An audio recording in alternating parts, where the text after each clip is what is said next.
Μαζί μας στο στούντιο. Τι να κάνω μαζί του, δεν.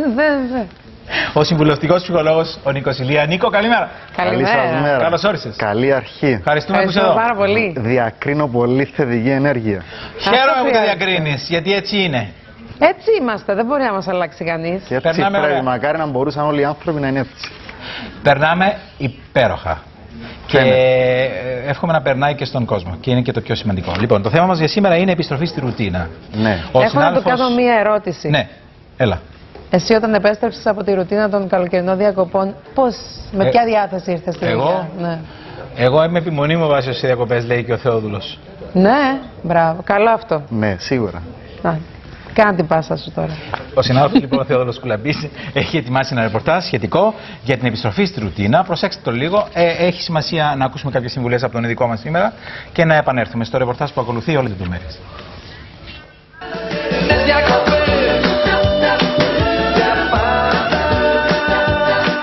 Ωραίες οι καλοκαιρινές διακοπές, αλλά μοιάζουν με Κυριακές. Περνάνε γρήγορα και αργούν να έρθουν οι άλλες. Επιστρέφοντας στην εργασία από τις καλοκαιρινές μας διακοπές, δυστυχώς δεν επιστρέφουμε απλώς στη ρουτίνα. Επιστρέφουμε επίσης στο άγχος, στους γρήγορους ρυθμούς, σε συνήθειες ακόμη και ανθρώπους που μας κούρασαν φεύγοντας. Πολλές φορές το άγχος των υποχρεώσεων επιστρέφει και αυτό και μας αποδυναμώνει. Οι επιστήμονες το αποκαλούν σύνδρομο κατάθλιψης μετά τις διακοπές. Το σύνδρομο αυτό χρόνο με το χρόνο εντοπίζεται συχνότερα σε όσους ζουν στις πόλεις και κυρίως νέους. Γενικότερα πιο επιρρεπή είναι τα άτομα που δυσκολεύονται στη διαχείριση των αλλαγών στη ζωή τους, αλλά και πιο επιρρεπή στην κατάθλιψη. Φυσικά η φιλοσοφία των διακοπών είναι να σου δώσουν μια ανάπαυλα από αυτά που καλείσαι να κάνεις κάθε μέρα, προκειμένου να μπορέσεις να επιστρέψεις περισσότερο παραγωγικός και όχι καταθλιπτικός. Όπως και να το κάνουμε όμως, πρέπει να παραδεχτούμε ότι δεν είναι και ό,τι πιο εύκολο από το άνετο κρεβατάκι της θάλασσας να προσγειώνεσαι στην άβολη καρέκλα του γραφείου σου. Ειδικά όταν η καθημερινότητά μας είναι λιγότερο ενθουσιώδης από τον χώρο και τους ανθρώπους που μας συντρόφευαν στις καλοκαιρινές μας εξορμήσεις. Αυτό που θα έπρεπε να μας παρηγορεί όμως είναι ότι όπως επιστρέφουμε εμείς στη ρουτίνα, έτσι επιστρέφουν και οι υπόλοιποι στη ρουτίνα του υποχρεωτικού ξυπνήματος, στη ρουτίνα του μαγειρέματος και των δουλειών του σπιτιού για τις οικοκυρές, στη ρουτίνα του διαβάσματος για τους μαθητές και πάει λέγοντας. Εκεί που πάτε να μελαγχολήσετε, να θυμάστε ότι κάθε μέρα μπορεί να είναι μια ευχάριστη έκπληξη. Όπως άλλωστε προστάζουν και οι στίχοι του τραγουδιού, χαλαρά. Η ζωή είναι ωραία, χαλαρά. Χαλαρά, η ζωή είναι ωραία, χαλαρά. Κι ας μην έχεις και παρέα, χαλαρά. Θα έρθουν άλλα πιο ωραία, χαλαρά. Μ' άρεσε το keep calm and χαλαρά. Χαλαρά, η ζωή είναι ωραία. Ναι. Ευχαριστούμε τον συνάδελφο Θεόδωρο Κουλαπή για αυτό το υπέροχο ρεπορτάζ. Και όντως έτσι έχουν τα πράγματα, Νίκο. Το άγχος της επιστροφής θέλει σωστή διαχείριση. Θέλει οπωσδήποτε, ειδικά στις αρχές. Δηλαδή, όλους σε μεγάλο βαθμό μας επηρεάζει. Γιατί είναι μια εναλλαγή. Ναι. Έχουμε μάθει, το ονομάζουμε και λίγο κοινωνικό jet lag. Δηλαδή, φεύγεις από τη ρουτίνα της καθημερινότητας, τόσες σκοτούρες και πας, χαλαρώνεις μια-δύο εβδομάδες και μετά πρέπει να ξαναρθείς σε κάποιους ρυθμούς πολύ γρήγορους. Στη ρουτίνα της καθημερινότητας. Άρα λοιπόν, θες να κάνουμε αρχή πηγαίνοντας με τις διαφάνειες τις οποίες μας έχει στείλει για να μπουν και στο παιχνίδι φίλοι τηλεθεατές. Ναι. Πάμε λοιπόν και με την πρώτη μας διαφάνεια. Επιστροφή στη ρουτίνα και το σύνδρομο της κατάθλιψης μετά τις διακοπές. Αυτό που είναι σημαντικό να γνωρίζουμε είναι ότι αυτό το σύνδρομο υπάρχουν κάποια συμπτώματα, όπως πονοκεφάλι, όπως υπνηλία, όπως θλίψη. Όλα αυτά είναι φυσιολογικά να συμβαίνουν τις πρώτες μια-δύο εβδομάδες. Άρα η επιστροφή στη ρουτίνα, λες εδώ, δεν πρέπει να είναι βασανιστήριο. Σίγουρα δεν πρέπει να είναι, γιατί σκεφτείτε να ήμασταν συνεχώς σε διακοπές. Ναι. Θα βαριόμασταν τις διακοπές και θα θέλαμε να επιστρέψουμε στη δουλειά. Σωστά. Άρα αν το θέσουμε σε αυτό το πλαίσιο, γενικά ο οργανισμός δεν μπορεί, χρειάζεται το σπάσιμο της ρουτίνας. Ναι. Άρα πρέπει να πάμε και στη δουλειά. Άρα ποια είναι τα βασικά συμπτώματα που βλέπουμε? Στην αρχή αυτή η νέα προσαρμογή στη ρουτίνα πάλι θα μας ίσως να δώσει λίγο άγχος, ίσως να νιώθουμε ταλαιπωρημένοι, κουρασμένοι, θα νιώθουμε υπνηλία, κόπωση και όλα αυτά. Αυτό που είναι σημαντικό να προσέξουμε πολύ είναι ότι αυτά δεν πρέπει να κρατήσουν πέραν των 1 ή 2 εβδομάδων. Γιατί μετά σημαίνει ότι κάτι ίσως να μην πηγαίνει καλά γενικά με εμάς. Και λες εδώ άγχος πονοκεφάλου, υπνηλία, κακοδιαθεσία, δυσκολία συγκέντρωσης και άλλα. Σίγουρα. Αυτά είναι κάπως φυσιολογικά στις πρώτες μέρες. Εάν όμως αυτά συνεχίζουν, τότε χτυπάει καμπανάκι. Μάλιστα. Και αυτά διαρκούν ίσως μια εβδομάδα και λίγο περισσότερο. Εκεί, ναι, είναι φυσιολογικό εκεί. Μάλιστα. Δεν υπολογίζει φύλο, ηλικία ή οικονομική κατάσταση. Είναι η επόμενη διαφάνεια. Όχι, γιατί είναι η αναπροσαρμογή. Είναι μια εσωτερική διαδικασία που συμβαίνει σε όλους. Μάλιστα. Και πλήττει περισσότερο όσους φορτώνουν τις διακοπές τους με μεγάλες προσδοκίες. Αυτό είναι που σημαντικό. Που εννοούμε, αν δείτε παρακάτω στη διαφάνεια, λέμε ότι κάποιο άτομο το οποίο έχει προβλήματα ίσως στη δουλειά του, δεν του αρέσει η δουλειά του. Ναι. Κάποιο άτομο έχει κάποια προβλήματα στις σχέσεις του. Ναι. Λέει θα πάω διακοπές να ξεφύγω. Ναι. Και εκεί δημιουργεί ένα πλασματικό κόσμο και μετά το δυσκολεύει ακόμη περισσότερο. Όταν επιστρέψει πίσω και τρώει όλα τα ίδια, έτσι. Ναι. Και το επόμενο λέει τις φαντάζονται ως μια μαγική λύση για τα προβλήματα. Όλες αυτές τις προσδοκίες. Ναι, όλα αυτά. Σίγουρα. Ότι θα μπορούσαν να λυθούν μέσα στις 15 μέρες. Ενώ δεν συμβαίνει αυτό. Μάλιστα. Και πρέπει να αντιμετωπίζουμε τα προβλήματα μας και να τα λύνουμε όσο πιο γρήγορα μπορούμε. Ναι. Όσο αναδύονται. Και δεν βοηθάει ούτε η βαρετή κακοπληρωμένη δουλειά, ούτε μια σημαντική σχέση σε κρίση. Σίγουρα όχι. Όλα μαζεμένα δηλαδή. Σίγουρα όχι. Όλα μαζεμένα, ναι. Ναι, είπα να βάλω έτσι λίγα σημαντικά παραδείγματα. Όμως θέλουμε να επιστρέψουμε στη ρουτίνα. Ναι. Είναι αναγκαίο κακό. Σωστά λέει. Πήγαμε διακοπές, ήρθαμε, άρα από εδώ και πέρα τι κάνουμε. Οπωσδήποτε. Είναι πολύ σημαντικό όμως η νέα μας τώρα προσαρμογή να γίνει με λίγο αργούς ρυθμούς τις πρώτες μέρες. Η ομαλή επιστροφή. Μπράβο, η ομαλή επιστροφή. Πώς γίνεται αυτό το πράγμα? Συνήθως πριν φύγουμε για διακοπές τα αφήνουμε και στιβάζονται όλα τα πράγματα. Δεν πρέπει μόλις έρθουμε να προσπαθήσουμε να λύσουμε όλα τα προβλήματα της χρονιάς την πρώτη εβδομάδα. Εκεί θα είναι η έννοια μας η δουλειά που είναι αναπόσπαστο κομμάτι, πρέπει να πάμε, και βασικά πράγματα. Τα ψώνια, κάποια πραγματάκια πολύ βασικά μέχρι να περάσουν οι πρώτες μέρες. Δηλαδή δεν πρέπει να δημιουργήσουμε ψυχοπιεστικές καταστάσεις στον οργανισμό μας τις πρώτες μέρες. Άρα αυτό θα μας κάνει κακό. Σίγουρα θα μας κάνει κακό. Μέσα σε μια εβδομάδα να θέλουμε να τα λύσουμε όλα. Ναι, γιατί τα συμπτώματα που είπαμε προηγουμένως θα τονώσει αυτό. Μόνο τα απαραίτητα λοιπόν. Μόνο τα απαραίτητα. Όσο πιο απλά γίνεται. Μόνο τα απαραίτητα. Όσο πιο απλά. Κάναμε περισσότερα, εντάξει. Αλλά είμαστε με χαμόγελο. Ναι, κοίταξε, ήταν η πρεμιέρα, ήθελε τρέξιμο. Ναι. Αλλά όντως μόνο τα απαραίτητα. Ναι. Δεν είναι μόνο για τη δουλειά. Όχι, είναι και για το σπίτι. Και για το σπίτι. Δηλαδή, άμα έρθεις από διακοπές Κυριακή και Δευτέρα θα πας δουλειά, δεν μπορείς να έχεις ετοιμάσει μεγάλο τραπέζι για Τετάρτη. Ναι. Άστο σε 2 Τετάρτες. Και όταν έρθεις διακοπές Κυριακή και πρέπει να πάρεις τα παιδιά σχολείο Δευτέρα. Κανονικά πρέπει να έρθεις τουλάχιστον 3 μέρες προηγουμένως. Πώς ξαναβρίσκουμε τους αστικούς ρυθμούς μας? Η αστική ρυθμή είναι αυτό που λέμε ότι θα πηγαίνεις δουλειά. Μπορεί να απεθυμίσεις και το σινεμά σου. Μπορεί να απεθυμίσεις την αγαπημένη σου εκπομπή. Ναι. Δηλαδή υπάρχουν και θετικά πράγματα που θα μας ξαναβάλουν έτσι ομαλά στη ρουτίνα μας. Να βρούμε και φίλους, να βρούμε και συνήθειες. Το επιζητάμε, γιατί ενώ όλη τη χρονιά είμαστε με συναδέλφους, με φίλους, με άτομα που κάνουμε παρέα. Ίσως στις διακοπές να μην είναι μαζί μας αυτοί. Άρα τους πεθυμάμε. Χθες ο Θεόδουλος, και είναι το τελευταίο σημείο αυτής της διαφάνειας, είπε ότι η Κύπρος προσφέρεται για αποδράσεις στα όμορφα χωριά μας και τα Σαββατοκύριακα. Αυτό είναι πολύ σημαντικό. Και αυτό είναι καλά να γίνεται σε όλη τη διάρκεια του χρόνου. Δηλαδή, 2 Σαββατοκύριακα το μήνα, άμα καταφέρνουμε, κάνουμε μια εξόρμηση, να μάθουμε την Κύπρο μας. Είναι πανέμορφη η Κύπρος μας. Να βάλουμε νέους στόχους. Μπράβο. Αυτό θα μας δίνει μια πολύ θετική νότα στην αρχή της επόμενης εβδομάδας, δηλαδή της Δευτέρας.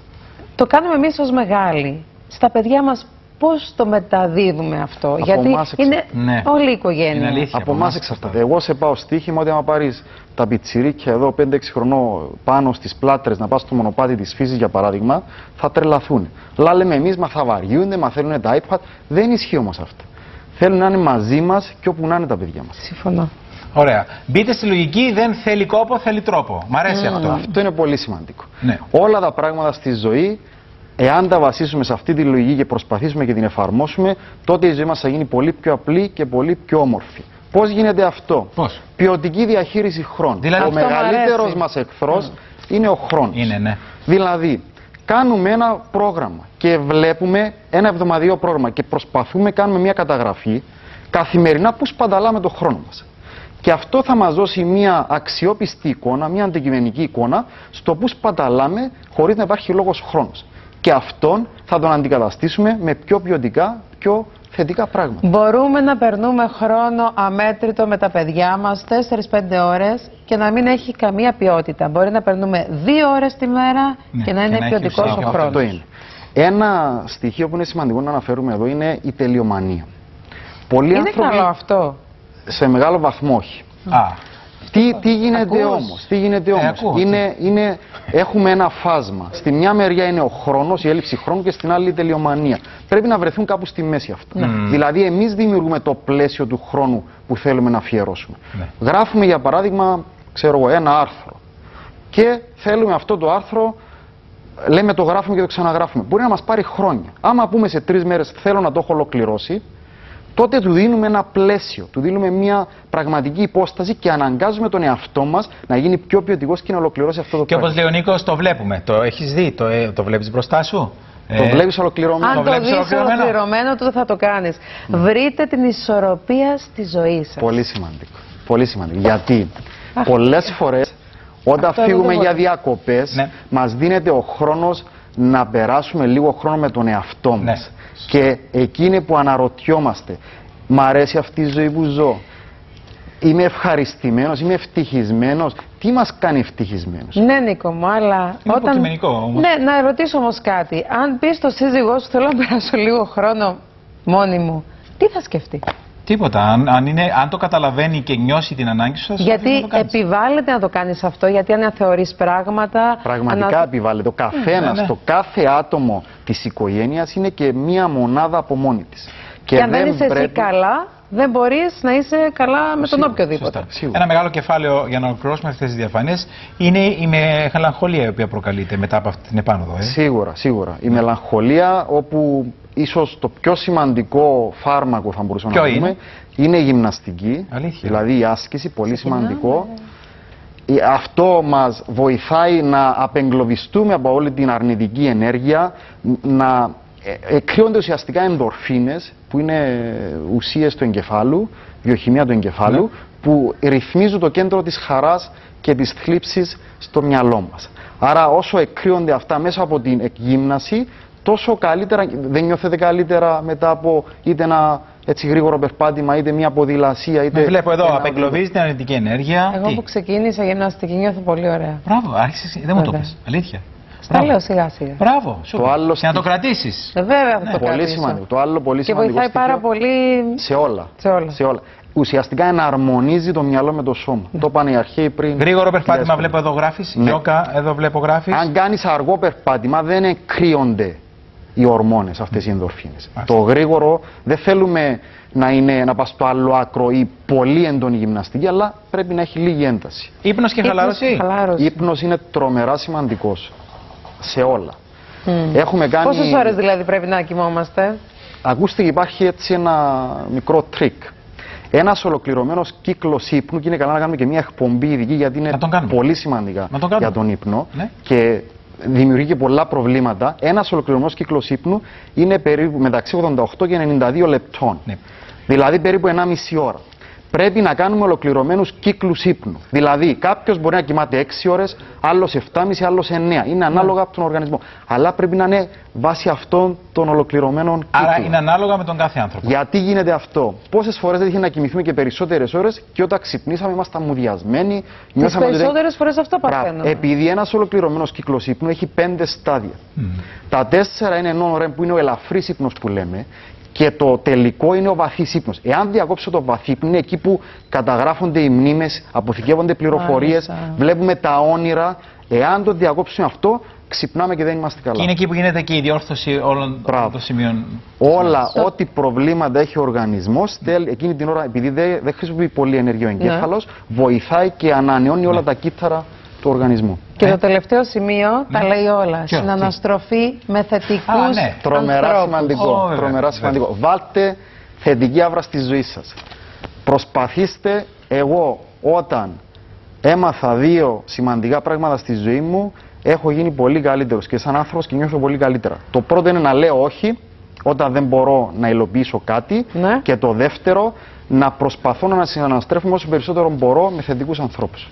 Keep calm and χαλαρά, λοιπόν. Και χαλαρά. Λέει και το σλόγγαν που ετοίμασε ο συνάδελφος εδώ Σκουλαπή. Πολύ καλό.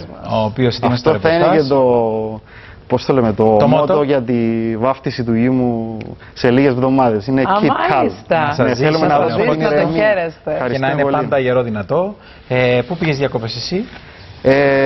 Πήγαμε λίγο στην όμορφη Πάφο. Μπράβο. Και είχαμε πάει και λίγες μέρες Αθήνα πριν 2 μήνες. Οικογενειακός, όλοι μαζί. Ναι. Χαλάρωσες, πέρασες καλά, μπήκες στους ρυθμούς. Πολύ ωραία. Εγώ είμαι πολύ προσαρμοστικός. Έχω καταφέρει. Είναι θετικός, μόνο και μόνο που χαμογελάει. Είναι πολύ θετικός, είναι και πολύ εργατικός, έχει και οράματα και βλέπει μπροστά και τα στοχεύει και όλα. Και διαχείριση χρόνου. Ποιοτική διαχείριση χρόνου. Μπορούμε να κάνουμε πολλά πράγματα άμα θέσουμε τον εαυτό μας στην υλοποίηση αυτών. Αυτό είναι αλήθεια. Λοιπόν. Ένα εξαιρετικό βιβλίο που μου χάρισε το καλοκαίρι, το διάβασα και πραγματικά βοήθησε. Να στο δανείσω. Τι είναι? Θα σου φέρω. Είναι μια συνεργασία, αν θέλεις, με ανθρώπους. Σίγουρα, ήταν με πολλούς φοιτητές μου. Οι οποίοι... Θέλαμε να δώσουμε ελπίδα στον κόσμο. Μετά όταν έγινε η κρίση και είναι αναζητώντας την ελπίδα ο τίτλος και όλα τα έσοδα πήγανε και για φιλανθρωπικό σκοπό. Μπράβο, Νικό. Πήγε πολύ καλά. Λοιπόν, ευχαριστούμε πάρα πολύ. Εγώ ευχαριστώ πρέπει πολύ. να κλείσουμε.